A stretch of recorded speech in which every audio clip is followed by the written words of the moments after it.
TV Bulandsena news network रोकठोक Marathi number 1 channel. शिवसेनेचे जुने नेते बद्री प्रसाद सोनी आणि जालना लोकसभेचे नेते व बुलंदसेनेचे पक्षप्रमुख संतोष पिबडे यांची भेट झाली।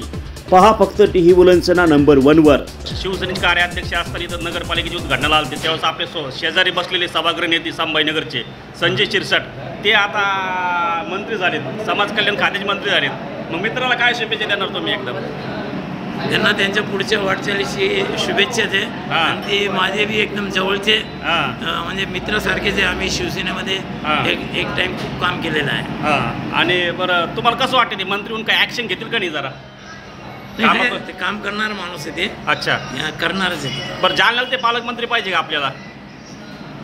कोण पाहिजे जालन्याला? संजय शिरसाट पाहिजे की नरहरी झिरवळ पाहिजे का छत्रपती शिवेंद्रराजे भोसले पाहिजे किंवा अतुल सावे पाहिजे? संजय शिरसाटच बरं राहील मला वाटते। बरं बाकी काय म्हणतं? एकदम शेती वगैरे काय म्हणतं तुमची? काय शेती वगैरे काय म्हणते? कसं काय? ठीक आहे ना शेती? आता बरी आहे। बरं तुम्ही आता राजकारणात ॲक्टिव्ह राहणार का समाजसेवा करणार पुढं? आपलं समाजसेवा ओनली हिंदुत्व। अच्छा, मग शिवसेनेत पुन्हा ॲक्टिव्ह होणार का तुम्ही आता? खोतकर साहेबांनी ही सविस्तर मुलाखत पहा फक्त टीव्ही बुलंदसेना न्यूज नेटवर्क रोकठोक मराठी नंबर 1 चॅनल। बुलंदसेना पार्टीची जालन्यामध्ये बैठक झाली आहे। या ठिकाणी पप्पू चेत्रे पत्रकार, शिवसेनेचे माजी नेते, सामाजिक कार्यकर्ते, ज्येष्ठ नेते बद्रीप्रसादजी सोनी साहेब, बुलंदसेनेचे संपर्क नेते अवचितरावजी मोहिते पाटील सुद्धा आहेत। मोहिते पाटलांनी या ठिकाणी बैठकीत सहकार्य मार्गदर्शन केलं। त्याचबरोबर सोनी साहेबांनी सुद्धा आपले विचार व्यक्त केले। साहेब काय सांगणार, तुमचं मत थोडक्यात सांगा। जालना जिल्ह्यात बुलंदसेना पार्टी आता कशी वाटचाल करणार?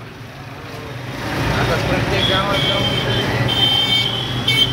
सभासद बनवणार आणि प्रत्येक तळागाळातल्या लोकांचे प्रश्न काय सोडणार। पण तुमचा पक्ष आता किती सभासद करणार जालना संभाजीनगरमध्ये? आता 2 लाखाच्या पुढं करणार आम्ही एका तालुक्यात। अच्छा, कशी फिल्डिंग केली तुम्ही? नियोजन कसं केलं? अच्छा, बरं तालुक्यात किती लोक येतील तुमच्याकडून? दोन्ही तालुक्यातून सगळ्या जिल्ह्यातून 2 लाख येऊ शकते। बरं, आज बद्री सोनी साहेबांनी जालन्याचे पालकमंत्रीपदी संजय शिरसाट यांना नियुक्त करावं अशी मागणी केली। तुमचं काय मत या विषयावर? 100% आम्ही सहमत आहोत। आम्ही हे पण त्यांना प्रश्न केला की नरहरी झिरवळ पाहिजे का शिवेंद्रराजे भोसले पाहिजेत किंवा अतुल सावे पाहिजेत? ते म्हणे आम्हाला संजय शिरसाट चालतील। बरं, संजय शिरसाट कोणत्या माध्यमातून मंत्री झाले?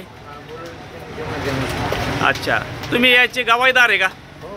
अच्छा, बरं किती मंत्री तुमचे महाराष्ट्र शासनावर बसले ते? अच्छा, मग जालना जिल्ह्याला पालकमंत्री काय पद नाही भेटलं?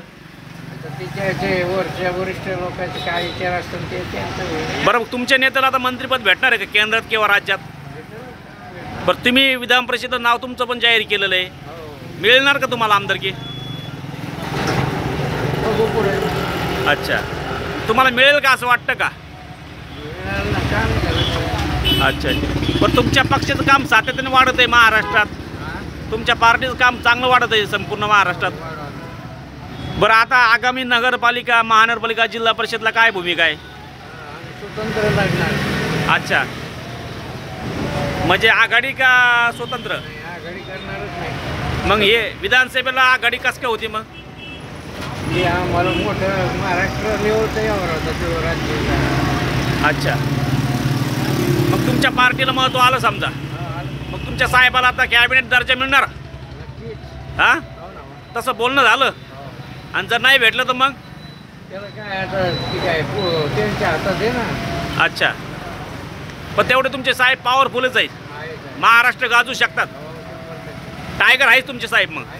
अच्छा अच्छा, भास्कर आंबेकर म्हणतात कोल्हे साहेब महाराष्ट्राचे मुख्यमंत्री होऊ शकतात, याबद्दल काय म्हणणं आहे? अच्छा,